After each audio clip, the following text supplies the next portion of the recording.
Well, welcome back, ladies and gentlemen. This week's Santa Rosa Week. I'm Jerry Cooey, I'm Deborah Nelson. and we want to welcome you all back.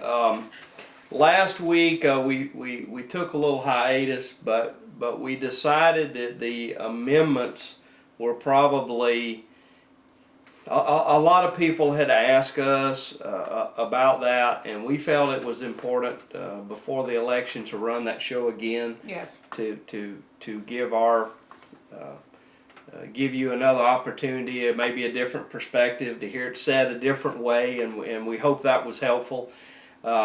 Honestly, it is kind of quiet from things that are going on in government right now, because the old is waiting to be kicked off the board and the new is waiting to come on the board, and so it has been kind of quiet of late. But There's not much going on. But we have a few issues to talk about right, today. yeah, and like we have a few things we're going to catch up on today. Now so. I heard that you got called a new name. I don't know that it's new for you, but somebody Actually is not happy with your opinion. Yeah, actually, that one is a new category. That's probably upwards of about.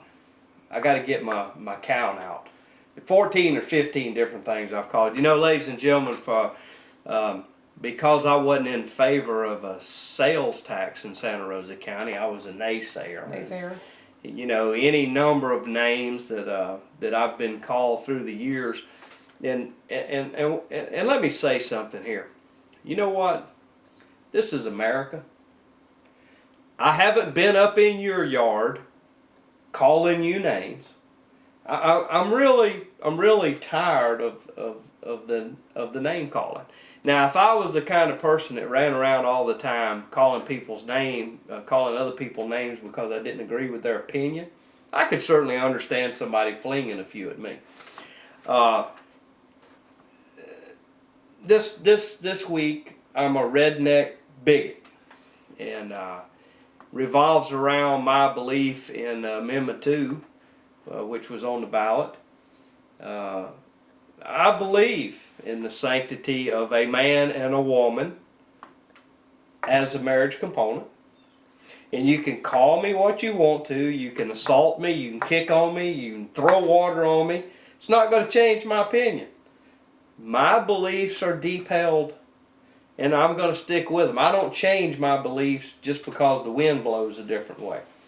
And but that's just another one, you know. Well, and I don't agree with your opinion on Amendment 2, but yeah, but you hadn't called me names. Well, I call you a redneck anyway, but it wouldn't be. It's not related to that amendment. Well, you know, all the group of people that continually try this with me. You know, and I've said it before, and I've said it publicly. I mean, they should catch on by now. Hey, I'm an only child. Any attention is good attention to me. You know, beat me, call me names, or if you're happy to see me. Any attention is good attention. Sooner or later, they'll figure that out. Yeah, I just have to. And let the record show, not one time in all of this name calling have I ever got down to that level and turned around and called somebody else a name. Now, what I will say, I think you're violating my constitutional freedom of speech. I think I've actually told that to 5 county commissioners on 6 occasions now. I've read the First Amendment to them I repeatedly. seem to remember that. Yeah. If anybody wants to look at the minutes for the Santa Rosa County Commission since about 1991 or 92, you'll find me in there a few times. Sprinkled in there here and there. Where I've read the First Amendment. It's sacred to me. I believe we all have the right, and I tell you what, you may be for somebody that I can't stand, but I'm not going to take it to a personal level. You know, I can vouch for that. I'm just not going to take it to a personal level.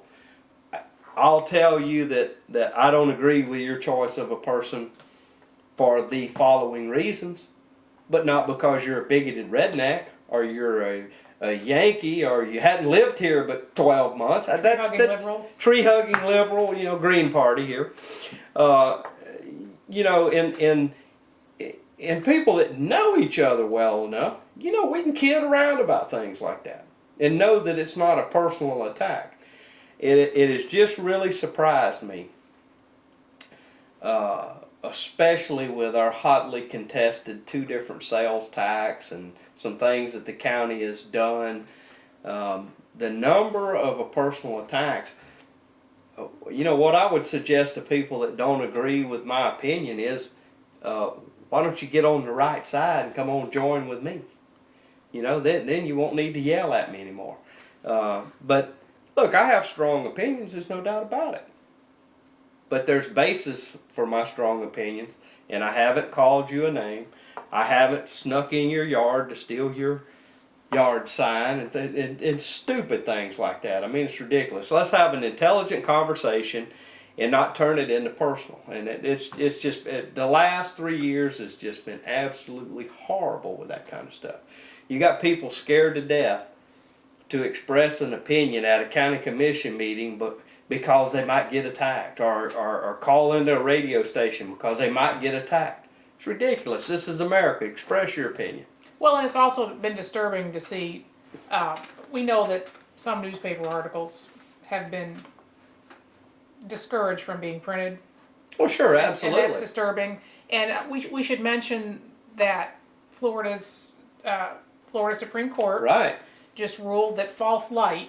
Yeah, and Is I didn't constitutional. know the term, so take a minute and explain that. Well, false light is this sort of, it's a phony excuse to sue a newspaper because you don't like what they've written, although it was factual. You'd like to threaten them, and Right. and this is something that has actually that has actually been held over a newspaper I worked at. You actually experienced there. it, right? Held over the publisher's head, and I'm going to sue you for false light. I don't like this, and it has impacted what gets reported in the newspaper. So we hope that because Florida Supreme Court just recently ruled that false light is not a legitimate ground for a lawsuit.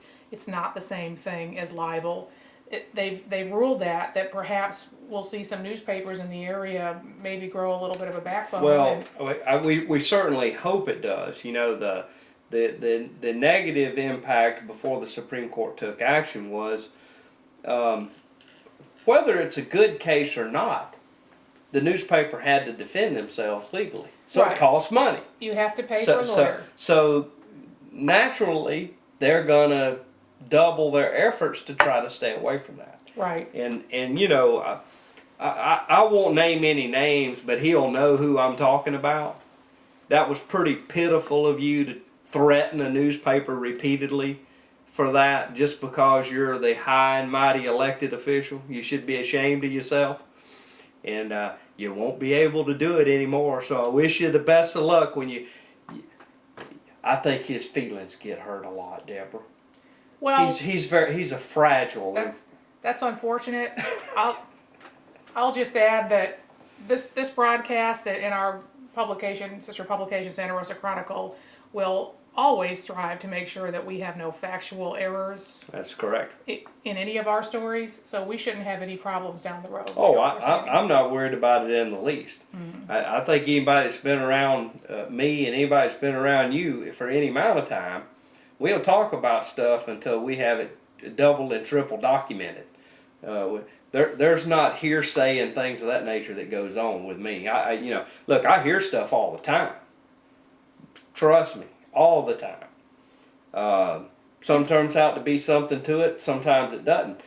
But that's the starting point, that's not the ending point. I go ask the next question and ask the next question, and then when I get the documentation in my hands, then we talk about it here.